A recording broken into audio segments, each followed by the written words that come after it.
주님이 주시는 말씀 호세아서 6장 1절에서 11절 말씀 보겠습니다. 호세아 6장 1절에서 11절 우리 교독하고 마지막 절 같이 읽겠습니다. 오라 우리가 여호와께로 돌아가자. 여호와께서 우리를 찢으셨으나 도로 낮게 하실 것이요 우리를 치셨으나 싸매어 주실 것임이라. 여호와께서 이틀 후에 우리를 살리시며 셋째 날에 우리를 일으키시리니 우리가 그의 앞에서 살리라. 그러므로 우리가 여호와를 알자. 힘써 여호와를 알자. 그의 나타나심은 새벽빛같이 어김없나니 비와 같이 땅을 적시는 늦은 비와 같이 우리에게 임하시리라 하니라. 에브라임아 내가 내게 어떻게 하랴. 유다야 내가 내게 어떻게 하랴. 너희의 인애가 아침 구름이나 쉬 없어지는 이슬 같도다. 그러므로 내가 선지자들로 그들을 치고 내 입의 말로 그들을 죽였노니 내 심판은 비처럼 나오느니라.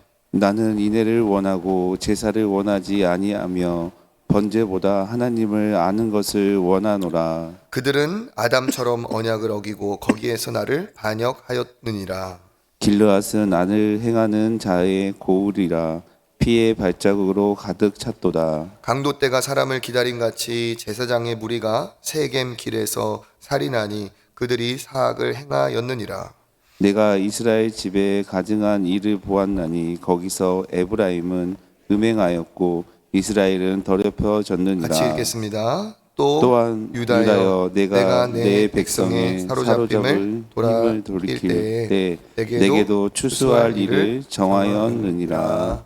아멘. 할렐루야. 예, 은혜의 자리에 잘 나오셨습니다. 또 하나님께서 오늘 피곤치 않은 육신과 또 주님이 주시는 큰 힘으로 또 복된 하루를 출발하시기를 바랍니다. 오늘 말씀은 호세아서 말씀 중에서도 참 유명한 구절이죠. 우리가 호세아서뿐 아니라 정말 성경 전체에도 참 아름다운 잊지 말아야 될 신앙인의 복된 구절 중에 한 구절입니다. 우리 6장의 1절을 같이 한번 읽어보겠습니다. 오라 우리가 여호와께로 돌아가자. 여호와께서 우리를 찢으셨으나 도로 낮게 하실 것이요 우리를 치셨으나 싸매어 주실 것임이니라. 아멘. 3절도 한번 같이 3절도 시작. 그러므로 우리가 여호와를 알자. 여호와를 알자. 그의 나타나심은 새벽빛같이 어김없나니 비와 같이 땅을 적시는 늦은 비와 같이 우리에게 임하시리라 하니라. 아멘. 1절에서는 여호와께 돌아가자. 그리고 3절에서는 여호와를 알자 하면서 호세아 선지자가 백성들을 향해서 무엇이 진짜 그 북이스라엘의 멸망의 시기라고 말씀드렸죠. 그 혼란한 때에 해결책이 무엇인가를 제시하며 하나님 앞에 정말 그 긍휼의 마음으로 백성들을 향한 안타까움을 토하고 있습니다. 백성들을 향한 간절한 외침 첫 번째 여호와께로 돌아가자. 그들의 문제는 지금 아수르로 인해서 이 나라가 멸망하게 생긴 상황이에요. 그러니까 그 상황에서 그들의 기도의 제목은 뭐겠습니까? 우리나라를 지켜주십시오. 이 악한 나라가 우리나라를 건드리지 못하도록 하나님께서 이 나라를 빨리 해결해 주시고 물리쳐 주십시오. 이게 그들의 관심사였겠죠. 그런데 호세아 선지자는 진짜 여기 있는 것처럼 도로 낮게 되는 것, 우리의 상처가 다시 싸매어지는 것은 무엇이라고 합니까? 여호와께로 돌아가는 것이다 라고 얘기를 하고 있습니다. 그러니까 문제를 해결하는 것이 그들에게는 급한 일이었지만 호세아 선지자는 문제가 어디에서 왔냐를 너희들이 먼저 알라 하는 거예요. 어제도 말씀을 드렸지만 본질을 꿰뚫어 보는 눈이 있어야 되죠. 이 문제가 어디에서부터 왔냐는 거예요. 아수르가 침략한 게 우리의 문제냐? 그게 아니다. 아수르의 침략은 무엇으로 왔느냐? 여호와께서 우리를 찢으셨고 여호와께서 우리를 치셨다 하는 거예요. 그러니까 하나님이 아수르를 통해 우리를 찢으시고 우리를 치셨다 하는 거죠. 그러니까 하나님께서 그러한 일을 지금 우리를 심판하신 것이기 때문에 우리가 여호와께로 돌아가면 치신 분이 싸매어 주시고 찢으신 분이지만 도로 낫게 하실 분이다. 그러니까 하나님께로 돌아가는 것이 근본적인 문제의 해결이라는 것을 얘기하고 있습니다. 그리고 또 한 가지, 여호와 하나님은 어떤 분이시냐? 돌이키기만 하면, 우리말로 하면 회개하고 주님을 구하고 다시 정결하게 믿음의 길로 행하면 어떠한 사람이라 할지라도 그 찢겨진 것을 도로 낫게 하실 분이고, 치신 그 상처를 다시 싸매어 주시는 그러한 하나님이신 줄 믿습니다. 그러면서 이스라엘 백성들에게 무엇이 살 길인지를 이야기하고 있어요. 그러면서 2절에도 우리를 이틀 후에 살리실 것이고 셋째 날에는 우리를 일으키실 것이다. 돌아가는 그날에 어떻게 돼요? 낫게 하실 것이고 그 다음 날에는 또 살려주시고 세 번째 날에는 일으켜 주실 것이다. 어떠한 신학자는 이것을 또 예수님의 그 부활의 영광으로도 이렇게 얘기하고 있어요. 그러니까 주님께 가는 날은 예수께서 3일 만에 살아나신 것처럼 우리에게도 그런 영광을 주실 것이다 하는 얘기도 하고 있습니다. 장차 미래적인 얘기죠. 그러면서 우리가 알아야 될 것이 있다. 그러니까 돌아가는 것과 알아가는 것, 하나님을 알아가는 것, 이게 우리의 신앙의 목표죠. 여호와를 알자, 힘써서 알자. 그러니까 신앙인의 목표는 무엇이냐? 하나님을 아는 것이 우리의 지혜의 근본이고 명철함이고 그것이 우리 신앙인의 가장 중요한 책무이라는 거죠. 우리가 신앙생활을 하는 목적이 뭐냐라고 했을 때 오늘 이 말씀으로 정의를 하면 신앙생활이라는 것은 하나님을 알아가는 것이다. 하나님을 더 알아가기 위해서 우리는 성경도 보고 우리는 기도도 하고 주님과 함께 하는 거죠. 그렇죠? 그러니까 늘 우리는 무엇을 힘써야 되느냐? 하나님이 어떤 분이신가를 우리의 신앙의 관심사, 핵심 질문에 두어야 되는 거예요. 하나님은 누구실까? 하나님이 어떤 분이실까? 달리 말하면 하나님은 무엇을 좋아하실까? 또 무엇을 싫어하실까? 혹은 하나님의 성품은 어떠하실까? 하나님이 원하시는 건 뭘까? 그 하나님께 관심을 두면 우리의 삶이 하나님 앞에 복되고 칭찬받는 삶이 될 수밖에 없습니다. 예를 들어 우리 자녀가 우리 아버지가 원하는 것이 무엇일까? 우리 어머니는 내게 무엇을 원하실까? 그것을 우리 아들, 딸들이 관심사로 두고 있다면 어떠겠어요? 그 관심이 그의 삶을 복되게 하는 거예요. 부모가 원하는 것을 자녀가 알고 그때로 순종하면 그 같은 또래의 수준의 삶보다 훨씬 더 복된 삶을 살 수가 있는 거죠. 그런 것처럼 우리가 하나님을 안다는 것은 가장 큰 축복이고 그 알아감으로써 우리가 회복이 있고 알을 행함으로써 큰 축복이 될 줄 믿습니다. 그래서 우리가 중요한 것이 하나님을 아는 것. 하나님이 어떤 분이시냐? 여기 보니까 반드시 임하실 것이고 반드시 오실 것인데 뭐처럼 오시느냐? 새벽빛같이 오신다고 했어요. 새벽빛까지. 그러니까 이건 어떤 말이냐? 새벽빛과 늦은 비가 얘기하는 것은 반드시 오신다라는 거예요. 그러니까 돌이켜서 주님 앞에 돌아오면 외면하지 않고 반드시 하나님이 우리를 찾아오신다. 우리를 맞아주신다 하는 의미이고 새벽빛에 주목을 해보면 새벽은 어두움이 그치는 그 다음 어두움을 이기고 오는 것이 새벽빛이죠. 그러니까 어두움이 나타내는 게 뭐겠습니까? 문제고 아픔이고 슬픔이고 답답함이 다 어두움이에요. 그런데 이 새벽빛이 임하는 순간 어두움이 사라진다 하는 건 뭡니까? 하나님이 오시면 모든 어두움이 끝나듯이 우리의 문제와 아픔과 슬픔이 다 어떻게 될 것이다? 다 해결될 것이다. 그리고 늦은 비가 뭡니까? 땅을 적시는 늦은 비와 같이 우리에게 임하시리라. 비를 기다리는 농부의 마음이 어떤 것이겠어요? 갈증이고 정말 간절한 마음이겠죠? 그때 비가 오면 그 모든 문제의 해결입니다. 해결. 그러니까 여호와 하나님이 오신다는 것은 늦은 비같이 오신다는 건 우리 인생의 모든 갈증과 문제가 거기에서 해결이 된다는 거죠. 그러니까 문제의 해결에 집중할 게 아니라 하나님을 만나면 끝난다는 거예요. 왜? 그 하나님 안에 모든 은혜가 있기 때문에 그렇습니다. 그래서 이 호세아 선지자는 백성들에게 여호와께 돌아가는 것, 여호와를 아는 것이 우리에게 제일 중요한 것이다 얘기를 하고 있어요. 그러면서 그 반면에 너희들이 지금 어떠한 상태인가를 또 한 번 얘기하고 있죠. 우리 4절 한번 읽어보겠습니다. 에브라임아, 유다야, 내가 내게 어떻게 하랴? 너희의 인애가 아침 구름이나 쉬 없어지는 이슬 같도다. 아멘. 에브라임아라는 것은 북이스라엘의 10지파를 통칭하는 말이고, 유다는 남유다를 말하는 거죠. 이스라엘 백성들을 얘기하며 이렇게 얘기하고 있습니다. 이건 호세아의 탄식이기도 하고 하나님의 탄식이기도 하죠. 내가 내게 어떻게 하랴? 내가 내게 어떻게 하랴? 이런 말을 우리 가정에서 만약에 적용을 해본다면 이런 거예요. 어떻게 해도 뭐 남편이든 아내든 내 자녀든 안 될 때, 무슨 수를 써봐도 어렵고 안 될 때, 예를 들어 사춘기 아들이 딸이 막 문제를 일으킬 때, 어떻게 해도 안 될 때 그 아이 앞에서 뭐라고 부모가 탄식하겠어요? 내가 너한테 어떻게 해줘야겠냐? 내가 너한테 어떻게 해줘야겠냐? 이런 얘기를 하겠죠.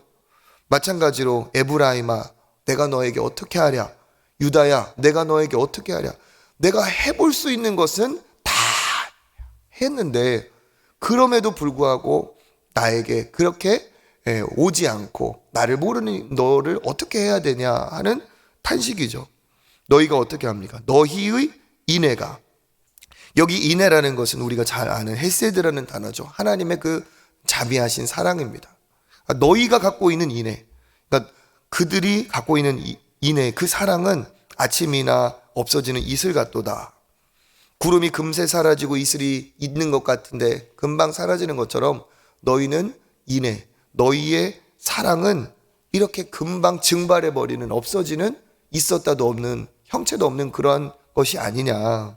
하나님을 사랑한다고 하지만 실제로 하나님을 사랑하지 않는, 그럼으로써 5절에 내가 그들을 치고 내가 그들을 심판하였다.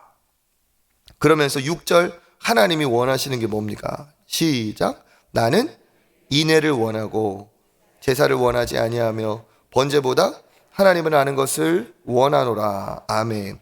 나는 무엇을 원하고? 인애를 원하고. 그러니까 너희의 인애는 금방 없어지는 것인데 나는 인애를 원한다. 그러면 앞에 인애와 뒤에 인애가 다른 거죠. 그죠? 앞에 백성들이 갖고 있는 인애는 진짜 사랑답지 않은 사랑. 그러니까 금방 없어져 버리는 것. 6절의 인애는 진짜 사랑다운 사랑. 나는 그러한 것들을 원하고 제사를 원하지 아니하며 번제보다 하나님 아는 것을 원하노라. 여기 있는 것처럼 제사와 번제는 하나님 앞에 마땅히 드려야 될 의무이죠. 그렇죠? 근데 하나님이 나는 제사를 원하지 않고 번제를 원하지 않는다. 이게 무슨 말일까요? 마음이 담겨있지 않은 인애, 그 하나님을 향한 그 마음이 담겨있지 않은, 뒤에 보면 하나님을 아는 것을 원한다니까. 하나님이 누구신지도 모른 채 드리는 그 제사가, 하나님에 대한 사랑의 마음도 없이 드리는 그 번제가 무슨 소용이냐. 나에게는 아무 의미가 없다라는 거죠. 하나님은 제사와 번제를 명하셨지만 마음이 없는 것은 가증히 여기시는 그 우리의 어제 말씀처럼 중심을 보시는 하나님, 본질을 보시는 하나님, 껍데기가 아니라는 거죠. 그렇기 때문에 본질, 인애, 여기서 말하는 것처럼 하나님에 대해서 잘 아는 그 알미 있는 외형, 그러한 제사, 그러한 외형이 갖춰진 번제가 하나님 앞에 드려질 때 하나님이 그것을 받으시고 하나님이 기뻐하신다는 말씀이죠. 그러면서 그들이 어떻게 했느냐. 7절, 그들은 아담처럼 언약을 어기고 거기에서 나를 반역하였느니라. 최초 아담, 하나님이 만드신 사람입니다. 그렇죠? 그러니까 하나님을 가장 잘 아는 사람이고 어찌 보면 가장 큰 사랑을 받은 사람이고 가장 복된 사람이고 모든 인류의 대표자이고 하나님과 약속을 맺은 당사자이고, 그러니까 절대로 배신해서는 안 될 사람인데 어떻습니까? 거기에서 나를 반역하였다. 그 거기는 반역하지 말아야 될 장소죠. 아담에게는 에덴이 반역해서는 안 될 장소였습니다. 그 하나님의 축복된 땅에서 하나님과 약속의 당사자인 아담이 하나님을 반역하는 안타까운 일을 저질렀죠. 그와 같이 너희들도 마찬가지다. 길르앗은 핏자국으로 세겜은 살인하는 자들로. 길르앗과 세겜은 도피성이 있었던 자리입니다. 그러니까 도피성은 어떤 곳이에요? 살인을 한 사람도 살인을 면할 수 있는 긍휼의 장소인데, 여기 보니까 거기에 피의 발자국이 가득 차고 살인이 있고 사악을 행하였다라고 나와 있습니다. 그러니까 이스라엘 백성이 이 긍휼을 베풀어야 될 그곳에서조차 서로 사육을 하면서 하나님이 기뻐하지 않는 그러한 일을 자행하였다. 그러면서 10절, 내가 거기서 가증한 일을 보았다. 에브라임은 음행했고 이스라엘은 더럽혀졌다. 하나님 아닌 것을 사랑한 그들의 영적 음행을 탓하고 계시죠. 그러면서 11절 같이 시작. 또한 유다여, 내가 내 백성의 사로잡힘을 돌이킬 때에 내게도 추수할 일을 정하였느니라. 아멘. 에브라임, 이스라엘은 음행을 하였고 유다는 이제 여기 있는 것처럼 추수할 일을 정하였다. 이 추수는 뭐겠습니까? 기쁨의 추수가 아니라 때가 이르러서 이제 하나님이 심판하실 때가 온다 하는 것이죠. 그래서 그들의 가증한 그 악행을 하나님께서 심판하실 때가 반드시 이른다라는 말입니다. 오늘 말씀을 통해서 우리가 기억해야 될 게 있죠. 신앙은 하나님을 알아가는 과정이고 우리의 목표는 하나님을 아는 것이다 말씀을 드렸습니다. 그러니까 우리 김상재 목사님이 큐티 학교를 강의를 참 잘하셨어요. 근데 거기에 큐티 묵상의 핵심 그 명제가 있어요. 말씀을 묵상할 때 핵심 명제, 그건 뭐냐? 어떠한 묵상 본문을 대했다 할지라도 하나님이 누구신가라는 질문을 가지고 그 본문을 대하는 거예요. 하나님이 직접 드러나신 부분도 있고 하나님이 감추어진 부분도 있어요. 하지만 성경이 하나님의 말씀이기 때문에 그 안에 있는 하나님의 뜻이 분명히 모든 구절에 있다는 거죠. 하나님이 어떤 분이신가? 마찬가지로 우리 삶에도, 우리 인생에도 하나님이 어떤 분이신가를 어떻게 해야 됩니까? 알아야 돼요. 하나님을 아는 것이 우리의 관심사인 줄 믿습니다. 그래서 하나님을 아는 것이 어떠한 것이냐? 그분의 성품은 뭐냐? 뭘 원하시냐? 나를 향한 또 그분의 뜻은 무엇이냐? 하면서 내가 그냥 원하는 것만을 위해서 신앙생활하는 게 아니라, 그건 안 믿는 사람, 우상숭배자와 똑같아요. 우상숭배자와 우리가 다른 건 뭐냐? 우리는 하나님을 알고자 하는 그런 마음의 간절함이 있어야 그게 우리가 우상숭배자와 다른 거예요. 그분이 무엇을 원하느냐를 알아서 내 삶을 통해 그분이 원하는 것을 어떻게 해요? 이루어 가는 것. 그게 하나님이 우리에게 원하시는, 우리를 부르신 뜻인 줄 믿습니다. 제가 존경하는 목사님은 이런 얘기를 했어요. 하나님을 제대로 모르면 내가 만든 하나님을 섬기게 된다. 참 일리가 있죠. 하나님을 모르니까 하나님 이런 분일 거야. 자기 욕망이 만들고 자기 생각이 만들어낸 그런 가짜 하나님이 하나님인 것처럼 그렇게 사는 거예요. 근데 하나님이 탄식하는 것처럼 내가 무슨 그런 번제를 원했냐? 내가 무슨 그런 제사를 원했냐? 난 그런 거 원하는 하나님 아니다. 이러겠죠. 그러니까 우리가 하나님을 제대로 알 때 믿음의 사람이 될 줄 믿습니다. 하나님을 아는 것은 하나님의 인내하심을 아는 거고, 우리도 하나님의 인내, 헤세드의 하나님을 따라 우리도 역시 편치 않은 하나님의 사랑을 갖는 거예요. 인내라는 헤세드 단어를 직역하면 우리가 우리나라 말로 자비, 사랑, 충성, 은혜, 인자함, 이런 것들이 헤세드라는 단어 안에 들어 있습니다. 너그러운 사랑에, 너그러운 사랑, 자비로운 사랑, 품어주는 사랑, 변하지 않는 일관된 사랑, 인자하신 사랑. 그래서 하나님은 무엇을 원하시냐? 제사나 번제가 아닌 인내, 그 헤세드를 원하신다. 그렇기 때문에 이제는 우리가 예배 드릴 필요 없구나, 제사 드릴 필요 없구나, 그게 아니죠. 이 인내하심을 아는 원하시는 하나님 앞에 우리 역시 이 헤세드가 있는 그 구약으로 말하면 그 마음가짐이 합당한 제사와 번제를 하나님이 기뻐 받으신다. 행위를 받으시는 게 아니라는 거예요. 그래서 가인과 아벨의 제사 역시도 아벨의 제사는 받으시고 가인의 제사는 받지 않으셨죠. 우리가 예배의 자리에 나올 때, 기도의 자리에 나올 때, 하나님을 부를 때 하나님은 우리의 마음을 보시는 줄 믿습니다. 그 마음에 우리를 향한 하나님의, 나를 향한 또 하나님의 사랑이 그 안에 있어야 돼요. 하나님과의 관계에서 헤세드는 약속의 사랑입니다. 약속의 사랑, 변치 않는 사랑. 우리 시편에 여호와의 인자하심이 영원함이로다. 그 인자하심이 헤세드예요. 하나님은 변하지 않는 영원하신 헤세드의 사랑으로 우리를 사랑하십니다. 그러니까 우리 역시도 여기 호세아 선지자가 탓했던 것처럼 있다가도 없어지는 그런 인애는 진짜가 아니다는 거죠. 나는 인애를 원한다. 진짜 인애를 원한다는 것이죠. 사랑과의 관계에서 헤세드는 너그러운 사랑입니다. 품어주는 사랑. 이웃을 그렇게 사랑하고 하나님을 그렇게 사랑하는 자를 하나님이 원하시고 그것을 하나님이 기뻐하시는 줄 믿습니다.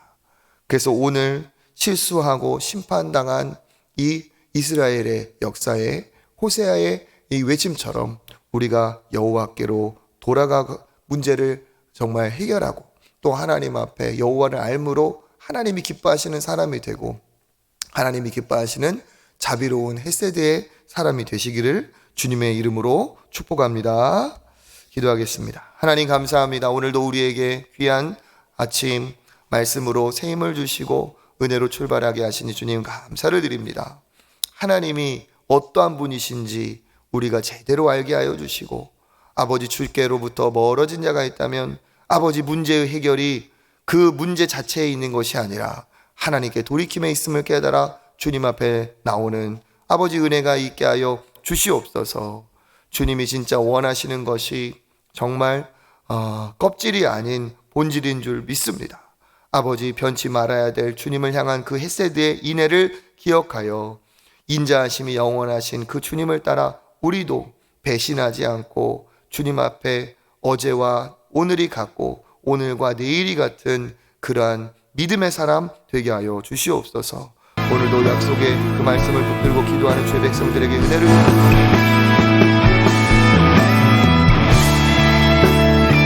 주여 충만하게 응답하여 주시옵소서. 감사드리며 예수님의 이름으로 기도드립니다. 아멘. 이 시간 우리 같이 기도하겠습니다. 특별히 우리 11월 지나가고 있는데 더 큰 감사가 있게 하여 주옵소서.